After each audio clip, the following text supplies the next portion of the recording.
Baik, Assalamualaikum warahmatullahi wabarakatuh. Apa kabar semuanya? Sehat? Baik, pada kesempatan kali ini kita akan berbicara tentang supervisi dalam manajemen berbasis sekolah. Ini merupakan kelanjutan dari pembahasan kita sebelumnya yang berkaitan dengan koordinasi komunikasi. Dan pada hari ini adalah supervisi dalam manajemen berbasis sekolah. Perkembangan ilmu pengetahuan dan teknologi dan seni yang berlangsung begitu pesat tidak dapat lagi diikuti dengan kasat mata, sehingga menimbulkan berbagai permasalahan yang sangat rumit dan kompleks, serta memerlukan pemecahan secara proporsional. Hal tersebut telah memberikan pengaruh yang sangat besar terhadap berbagai bidang kehidupan, sehingga menuntut teknologi dan inovasi baru dalam menghadapinya. Nah, dalam bidang pendidikan, misalnya diperlukan berbagai teknologi dan inovasi untuk memecahkan berbagai permasalahan yang menyangkut proses belajar mengajar, baik yang berkaitan dengan kebijaksanaan, manajemen, pendekatan, strategi, isi maupun sumber-sumber pendidikan dan pembelajaran. Untuk kepentingan tersebut, para personil pendidikan diantaranya guru harus senantiasa meningkatkan pengetahuan dan keterampilannya agar dapat mengelola proses belajar mengajar secara efektif dan efisien. Namun untuk maksud tersebut, guru-guru sering menghadapi kesulitan jika harus melakukannya sendiri karena berbagai keterbatasan ekonomi maupun waktu. Pada dasarnya, guru memiliki potensi yang cukup tinggi untuk berkreasi dan meningkatkan kinerja. Namun banyak faktor yang menghambat mereka dalam mengembangkan berbagai potensinya secara optimal. Oleh karena itu, sangat dirasakan perlunya pembinaan yang kontinu dan berkesinambungan dengan program yang terarah dan sistematis terhadap para guru dan personel pendidikan. Hal ini lebih diperlukan lagi dalam rangka mengimplementasikan berbagai paradigma pendidikan baru seperti MBS.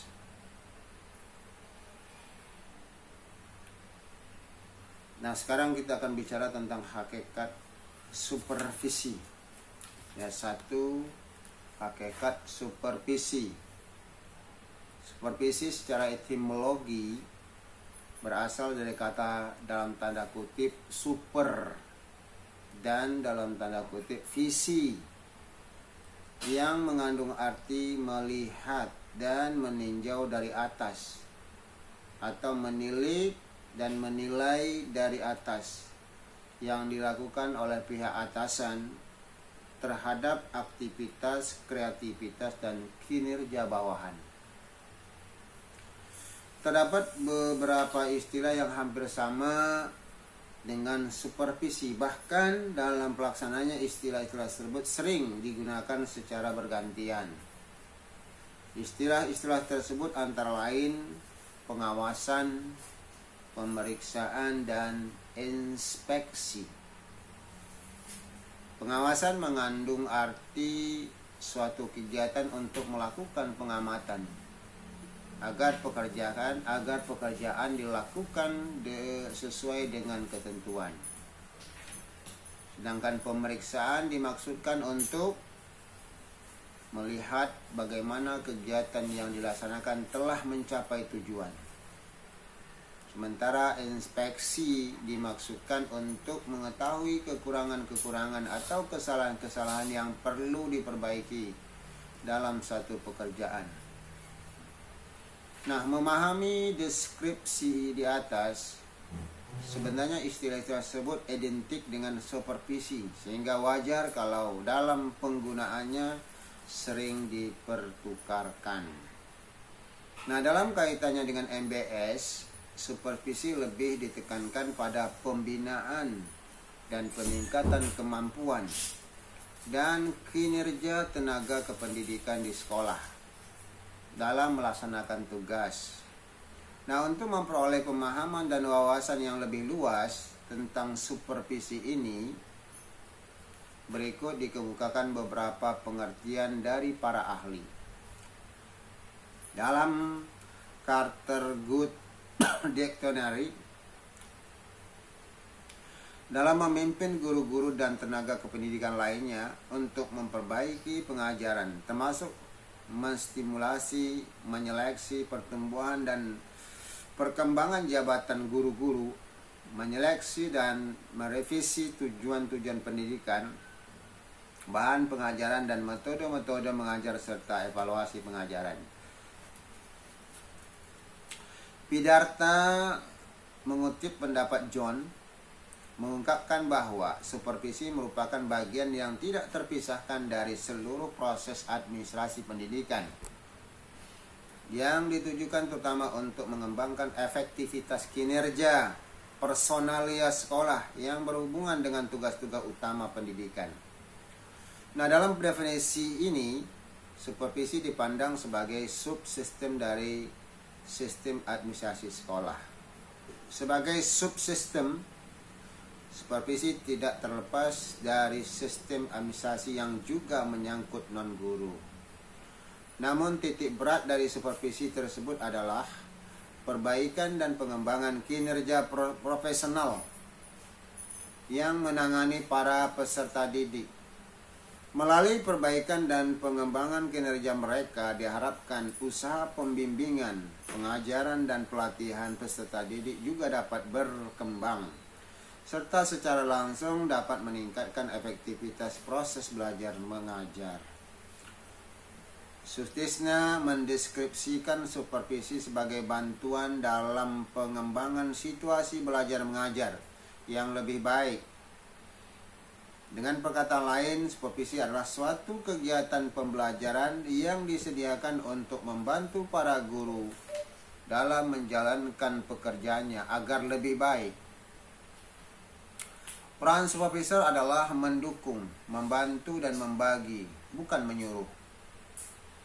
Sejalan dengan itu, Willis mengungkapkan bahwa supervisi yang baik hendaknya mengembangkan kepemimpinan di dalam kelompok, membangun program latihan dalam jabatan untuk meningkatkan keterampilan dan kemampuan guru dalam menilai hasil pekerjaannya. Swartian mengungkapkan bahwa supervisi merupakan usaha mengawali, mengarahkan, mengkoordinasi, dan membimbing secara kontinu pertumbuhan guru-guru di sekolah, baik secara individual maupun secara kolektif, agar lebih mengerti dan lebih efektif dalam mewujudkan seluruh fungsi pengajaran, sehingga dapat menstimulasi dan membimbing pertumbuhan tiap murid secara kontinu sehingga dapat lebih cepat berpartisipasi dalam masyarakat demokrasi modern. Nah, pengertian tersebut menunjukkan bahwa supervisi bukanlah kegiatan sesaat seperti inspeksi, tetapi merupakan kegiatan yang kontinu dan berkesinambungan, sehingga guru-guru selalu berkembang dalam mengerjakan tugas dan mampu memecahkan berbagai masalah pendidikan dan pengajaran secara efektif dan efisien. Beberapa definisi di atas secara implisit memiliki wawasan dan pandangan baru tentang supervisi yang mengandung ide-ide pokok seperti menggalakkan pertumbuhan profesional guru, mengembangkan kepemimpinan demokratis, melepaskan energi, dan memecahkan berbagai masalah yang berkaitan dengan efektivitas proses belajar mengajar. Nah, pendekatan-pendekatan baru tentang supervisi tersebut menekankan pada peranan laku bantuan, pelayanan serta fasilitas atau pemberi kemudahan kepada guru dan personel pendidikan lainnya untuk meningkatkan kemampuan dan kualitas pendidikan umumnya, khususnya kualitas proses belajar mengajar di sekolah. Pada hakikatnya supervisi mengandung beberapa kegiatan pokok, yaitu pembinaan yang kontinu, pengembangan kemampuan profesional guru personel, perbaikan situasi belajar mengajar dengan sasaran akhir pencapaian tujuan pendidikan dan pertumbuhan pribadi peserta didik. Dengan kata lain, dalam supervisi ada proses pelayanan untuk membantu atau membina guru-guru. Pembinaan ini menyebabkan perbaikan atau peningkatan kemampuan profesional guru. Perbaikan dan peningkatan kemampuan kemudian ditransfer ke dalam perilaku mengajar, sehingga tercipta situasi belajar mengajar yang lebih baik, yang akhirnya juga meningkatkan pertumbuhan peserta didik. Yang kedua, tujuan dan fungsi supervisi. Berdasarkan beberapa kajian terhadap pengertian dan hakikat supervisi di atas, dapat disimpulkan bahwa supervisi bertujuan mengembangkan iklim yang kondusif dan lebih baik dalam kegiatan belajar mengajar melalui pembinaan dan peningkatan profesi mengajar. Dengan kata lain, tujuan supervisi pengajaran adalah membantu dan memberikan kemudahan kepada para guru untuk belajar bagaimana meningkatkan kemampuan mereka guna mewujudkan tujuan belajar peserta didik. Secara khusus, Ame Tombum mengupas tujuan supervisi pendidikan sebagai berikut. A.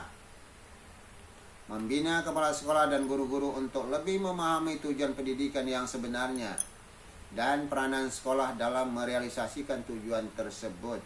B. Memperbesar kesanggupan kepala sekolah dan guru-guru untuk mempersiapkan peserta didik menjadi anggota masyarakat yang lebih efektif. C. Membantu kepala sekolah dan guru mengadakan diagnosis secara kritis terhadap aktivitas-aktivitasnya dan kesulitan-kesulitan belajar mengajar, serta menolong mereka merencanakan perbaikan-perbaikan.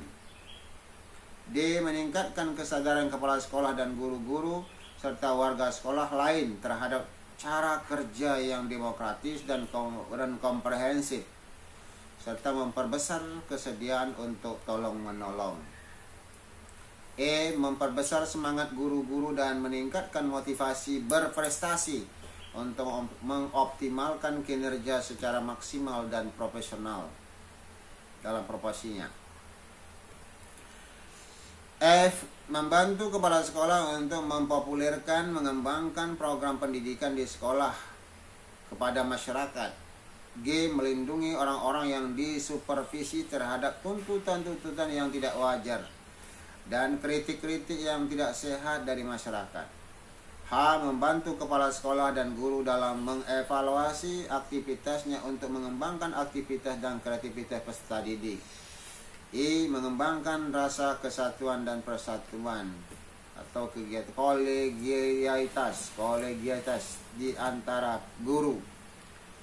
Nah, setiap supervisor pendidikan harus memahami dan mampu melaksanakan supervisi sesuai dengan fungsi dan tugas pokoknya, baik yang menyangkut penelitian, penilaian, perbaikan maupun pengembangan. Dalam supervisi, penelitian merupakan satu kegiatan untuk memperoleh gambaran yang jelas dan objektif tentang situasi pendidikan. Melalui penelitian ini diperoleh data dan informasi-informasi yang diperlukan sebagai dasar untuk menganalisis situasi pendidikan dan pengajaran secara lebih mendalam. Hasil analisis dan kesimpulan penelitian dapat dijadikan bahan pertimbangan untuk menentukan tindakan-tindakan dan langkah-langkah yang perlu dilakukan guna memperbaiki dan mengembangkan situasi pendidikan dan pengajaran. Penilaian merupakan tindak lanjut untuk mengetahui hasil penelitian lebih jauh, yaitu untuk mengetahui faktor-faktor yang mempengaruhi situasi pendidikan dan pengajaran yang telah diteliti sebelumnya.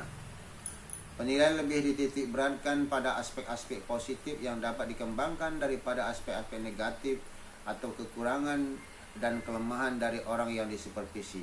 Meskipun demikian, tidak berarti kekurangan dan kelemahan yang ada dan kasat mata diabaikan begitu saja, melainkan perlu diungkap ke permukaan untuk dicarikan perbaikan dan jalan pemecahannya. Hal ini lebih ditekankan pada pemecahan masalah, perbaikan kekurangan, dan peningkatan kualitas, bukan pada penemuan kekurangan dan kelemahan. Sementara aspek-aspek positif sangat perlu diperhatikan dalam rangka pembinaan dan peningkatan kemajuan-kemajuan yang telah dicapai. Dalam pada itu, untuk meyakinkan orang yang disupervisi bahwa kegiatan ini tidak bermaksud mencari-cari kesalahan dan kelemahan, tetapi untuk membantu pengembangan karir dan kemampuan profesional mereka. Perbaikan dilakukan berdasarkan hasil penelitian dan penilaian. Dalam hal ini, supervisor telah mengetahui dan memahami kondisi pendidikan pada umumnya dan proses belajar mengajar pada khususnya, serta keadaan berbagai fasilitas pendukung, dana, dan daya upaya yang diperlukan, apakah baik atau buruk, memuaskan atau tidak, mengalami kemajuan atau tidak, apakah telah mencapai target yang telah ditetapkan atau tidak, dan sebagainya. Berkaitan dengan kelemahan dan kekurangan, tugas supervisor selanjutnya adalah mencari jalan pemecahan, mengarahkan perbaikan-perbaikan, meningkatkan keadaan, dan melakukan penyempurnaan. Baik, supervisi pendidikan dilakukan atas dasar kerjasama, partisipasi, dan kolaborasi, tidak berdasarkan atas paksaan dan kepatuhan. Dengan begitu diharapkan timbul kesadaran serta perkembangan inisiatif dan imajinasi dari para guru, bukan konformitas. Dalam hal ini, supervisi berarti bagaimana memberikan kemudahan dan membantu guru mengembangkan potensinya secara optimal. Supervisi hendaknya melahirkan kepemimpinan yang sanggup meningkatkan efektivitas dan efisiensi program sekolah secara keseluruhan, serta memperkaya lingkungan para guru, memberi kesempatan kepada mereka untuk bekerja dan meningkatkan kinerja, mengidentifikasi serta memecahkan berbagai permasalahan yang mereka hadapi, melibatkan guru-guru dalam merumuskan tujuan-tujuan dan menilai berbagai kegiatan pendidikan, menilai program sekolah serta segala usaha penyesuaian pengajaran dengan kebutuhan dan perkembangan peserta didik dan tuntutan masyarakat global. Nah, untuk merealisasikan preskripsi di atas, Suhartian mengutip pendapat Gwyn dan merumuskan 10 tugas utama supervisor, yaitu A. Membantu guru mengerti dan memahami para peserta didik. B. Membantu mengembangkan dan memperbaiki, baik secara individual maupun secara bersama-sama. C. Membantu seluruh staf sekolah agar lebih efektif dalam melaksanakan proses belajar mengajar. D. Membantu guru meningkatkan cara mengajar yang efektif. E. Membantu guru secara individual. F. Membantu guru agar dapat menilai para peserta didik lebih baik. G. Menstimulir guru agar dapat menilai diri dan pekerjaannya.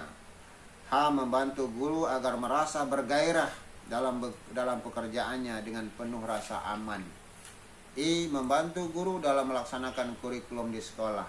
J. Membantu guru agar dapat memberikan informasi yang seluas-luasnya kepada masyarakat tentang kemajuan sekolahnya. Ketiga, teknik-teknik supervisi. Teknik supervisi ini kalau kita ringkaskan ada beberapa. Yang pertama atau A, kunjungan dan observasi kelas. Ya. Nah, kunjungan dan observasi kelas ini sangat bermanfaat untuk mendapatkan informasi tentang proses belajar mengajar secara langsung, baik yang menyangkut kelebihan maupun kekurangan dan kelemahannya. Melalui teknik ini, kepala sekolah dapat mengamati secara langsung kegiatan guru dalam melakukan tugas utamanya, mengajar, penggunaan alat, metode, dan teknik mengajar secara keseluruhan dengan berbagai faktor yang mempengaruhinya. Hasil observasi kelas ini dapat digunakan oleh supervisor bersama guru untuk menentukan cara-cara yang paling tepat untuk memperbaiki dan meningkatkan kondisi belajar mengajar. Agar kunjungan kelas berlangsung efektif, hendaknya disiapkan dengan teliti dan dilaksanakan secara hati-hati dengan penampilan yang baik pula.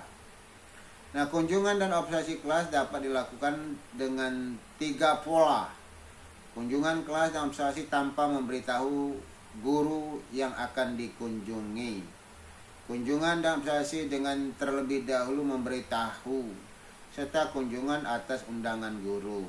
Nah, ketiga pola tersebut memiliki kelebihan dan kekurangan masing-masing. Pola mana yang akan dipilih harus disesuaikan dengan tujuan utama kunjungan dan observasi kelas.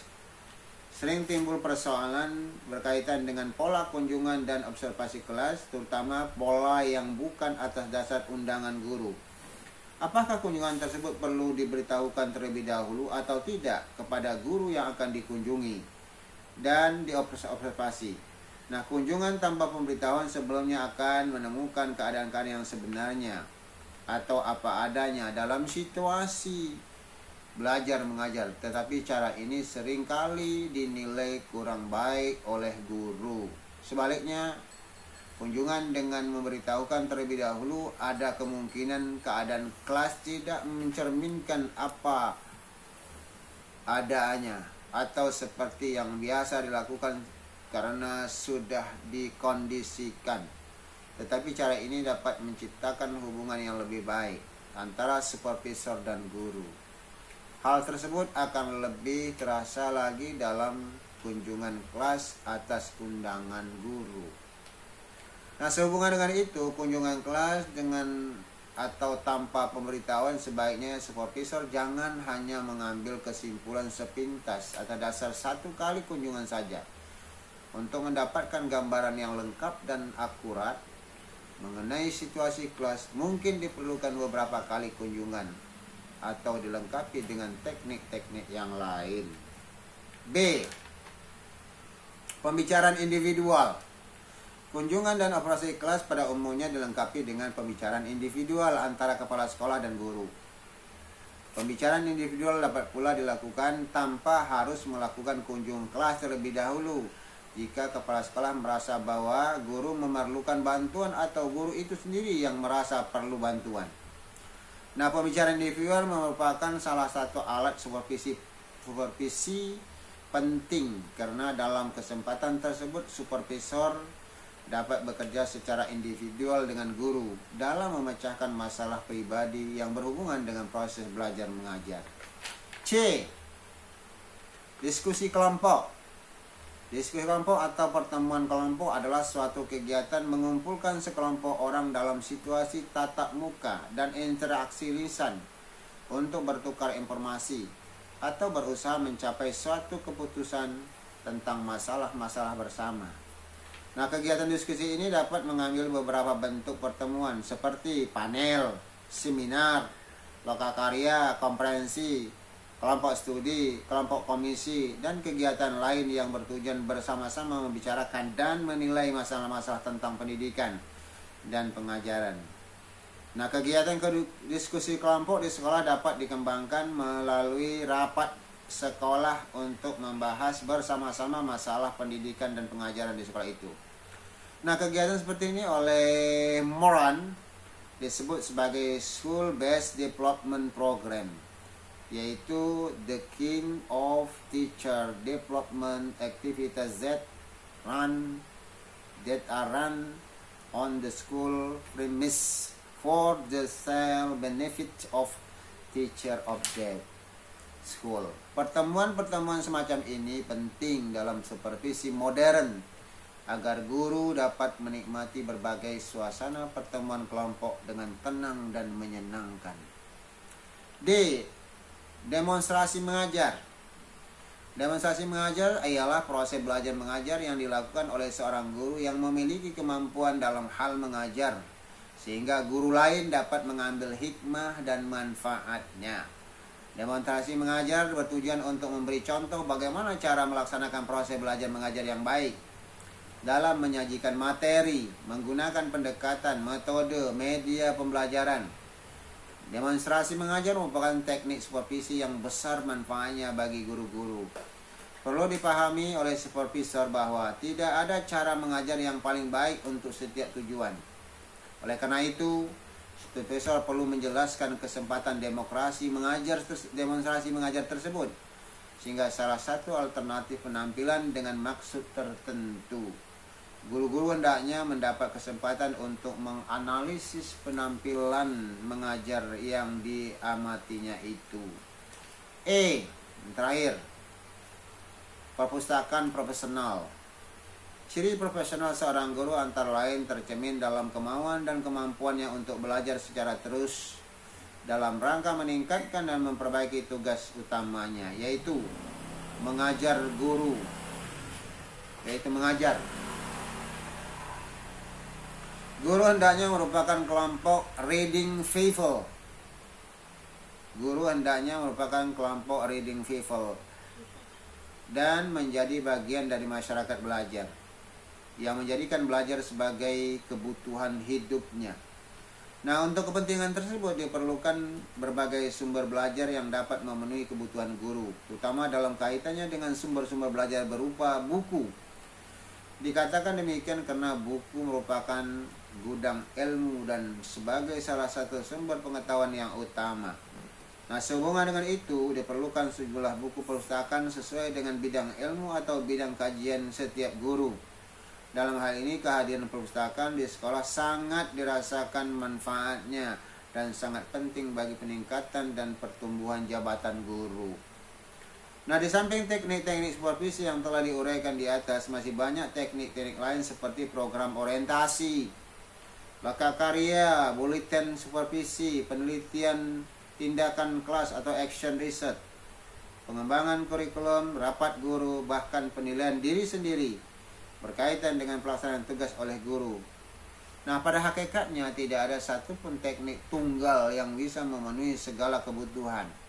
Dan baik tindakan teknik, baik tidaknya teknik yang digunakan bergantung pada situasi dan waktu pelaksanaannya. Nah, oleh karena itu, untuk mencapai tujuan supervisi secara optimal, perlu digunakan beberapa teknik supervisi agar data dan informasi yang diperoleh dapat saling melengkapi dan menyempurnakan. Baik, demikian pembahasan kita tentang supervisi. Mudah-mudahan ada manfaatnya. Terima kasih atas segala perhatiannya. Assalamualaikum warahmatullahi wabarakatuh.